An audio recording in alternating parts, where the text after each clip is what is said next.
ISE 2024 in Barcelona. I'm Maria Rapoli, and it's my pleasure to welcome you to Optoma. We're excited to showcase our pioneering visual solutions that create, connect, and inspire audiences.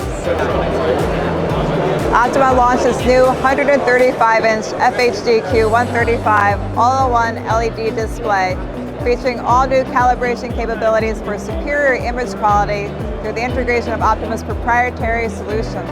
This innovation allows for precision adjustment of color, brightness, and all the LED backlight levels.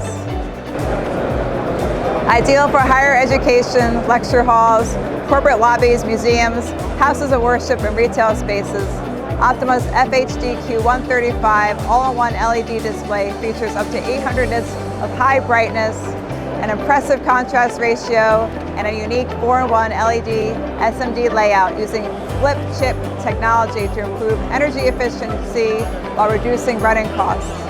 With a simple installation process, the LED display can also be spliced with a second screen to connect multiple displays, offering a customized, scalable solution in various Pro AV and digital signage scenarios.